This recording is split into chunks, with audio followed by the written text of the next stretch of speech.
Hi guys. Now the DV2023 interview process is about to begin, and that will be in the month of October this year. And the first bulletin for DV2023 is already out. That is the visa bulletin for August 2022. And in this bulletin, they have already published the total number of selectees for the DV2023. And already they have also mentioned about the total number of visas that are available for DV 2023. And what this means, guys, is that the next visa bulletin that we're waiting for, that will come in the mid of August next month, it will be called the visa bulletin for September. And in this visa bulletin, we are going to see the very first batch of selectees that will be interviewed in the month of October. In this visa bulletin, we will have a cutoff number of all the selectees that will be interviewed in the month of October. So if you have a very low case number and you successfully submitted your DS260 early, then you expect to be in this batch. And another news is that those who will be interviewed in the month of October, they are likely to receive their second notification letters in the second part of the month of August. Now, let's come back to the first visa bulletin for DV 2023, the visa bulletin for August. And here we are. When you scroll down to the part for the DV 2023 news,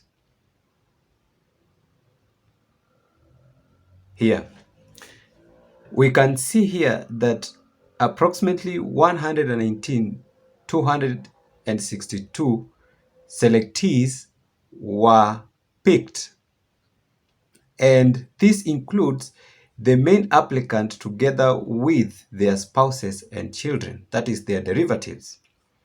And out of this 119, when you come down here, we have 54,850 visas allocated, meaning not everyone in the selection will be able to win a visa. And these 54,850 visas, they include the principal applicant together with their derivatives.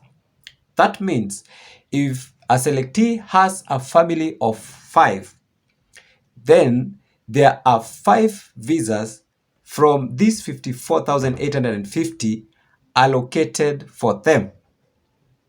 I hope that is clear. All these selectees have been distributed throughout the regions together with their countries. And here they are for Africa, and we see all the countries and their allocated selectees. We see Africa and all the countries with the selectees. We see Asia and the countries, Europe, and so on. So what I have done is that I've taken all this information and summed it into a table, as we shall see. And here is our table, and I have grouped it into 4 columns. The first one is the region, the Africa, the Europe, the Asia, South American, Oceania, and so on. And we have here the total number of selectees for this year of the 119,262 selectees. And then we have all these others that I'm going to discuss in a moment. And let's go down here.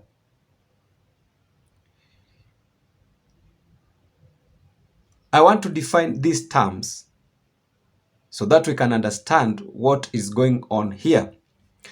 And the first term that I'm going to discuss here is the average derivative rate. And this is an estimate from the Diversity Visa 2022. So what is average derivative rate? And the average derivative rate is, it is the estimation of the number of derivatives a selectee from a specific region is likely to have on average. This means that a selectee from a certain region, KCC, has calculated on average the possibility of that selectee to have derivatives and how many of the derivatives. For example, if you take the region of Africa, is that from the previous data, it has come to a conclusion by KCC that the possibility of an African selectee to have derivatives is on the range of 1.65. And this means that you might find one selectee has a family of 2, another one a family of 4, others you might find them single. So on average, the possibility of an African selectee having derivatives and how many derivatives is put to the average of 1.65. I hope that is clear. Now, the selectee density, that is the second term. The selectee density is the actual numbers of selectees there are between the highest case number and the lowest case number in a region after considering the wholes. That is, after removing those who made errors in their entry. So having known that, let's go back to our table and let me explain. From our table, we can do an estimation of the highest case number per region, and this is just an estimation.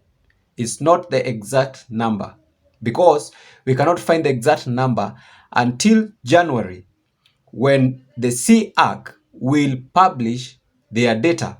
That's when we can get the highest case number per every region. But we can do an estimate. So using the average derivative rate and the selectee density, we can estimate the highest case number per region. For example, we have the total selectees in this column, and the highest case number that we can approximate for Africa is around 82,600, around that, an estimation. And for Europe is about 31,300 and so on. So these are estimated highest case number. Now, as I come to the end of this video and having explained and estimated the highest case number, it's now the time that I should explain this. That even if you are case number 82,600, it does not mean that there are 82,599 people before you. And this is because there exists holes and because of the selectee density. What does this mean? It means that between 82,600 and the lowest case number in that region, there are many people that were disqualified and removed. So you might be case number 82,600, but before you, there are just 39,000 people. The rest were disqualified, maybe because of the errors they made in their entries, maybe incorrect photographs, maybe they did double entries. So there are not as many as 82,599 people ahead of you. I now come to the end of this video and I hope it has been informative.